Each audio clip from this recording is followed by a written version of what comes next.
BNP নেতা engineer Ishraq হোসেনকে মেয়রের দায়িত্ব বুঝিয়ে দেওয়ার দাবিতে অব্যাহত অবস্থান কর্মসূচি পালন করছেন তার সমর্থকরা। এতে 15 দিন ধরে কার্যত অচল হয়ে পড়েছে ঢাকা দক্ষিণ সিটি কর্পোরেশনের ডিএসসিসি। বুধবার 28 মে বেলা 11টার দিকে নগর ভবনে গিয়ে দেখা যায় মূল ফটক আটকানোর পাশাপাশি সব বিভাগের গেটে ঝুলছে তালা, বন্ধ রয়েছে সব ধরনের সেবা। আমি আসছিলাম এখানে জন্ম নিবন্ধন করাতে, এখন ওইটা জমা দিলে তো 4-5 দিনের মধ্যে হয়ে যায়। এখন ওইটা তো একটা জরুরি কাজ, এটাই হচ্ছে না, এটা উচিত না। সেবা প্রত্যাশী কেউই পাচ্ছেন না কাঙ্ক্ষিত সেবা।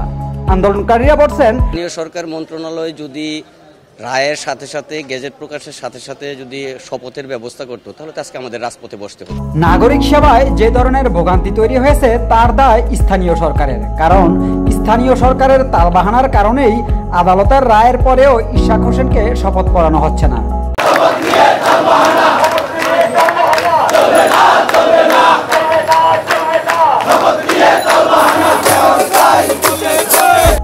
এই আন্দোলনের প্রধান সমন্বয়কারী সাবেক সচিব মশিউর রহমান বলেন, গেজেট প্রকাশ করছে, সেখানে কিন্তু শপথ নেওয়ার কোনো কার্যক্রম ব্যবস্থা তিনি করছে না, শুধু গড়িমসি করছে।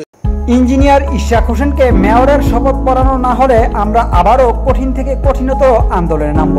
আন্দোলনের মাধ্যমে ঢাকাবাসী তাকে মেয়রের পদে বসাবে। মেয়রের বিকল্প কখনো সরকারি আমলা হতে পারে। এমন গুরুত্বপূর্ণ খবর সবার আগে পেতে আমাদের চ্যানেলটি সাবস্ক্রাইব করে পাশেই থাকুন। জানা অজানা তথ্য, মোহাম্মদ বিজানুর রহমান।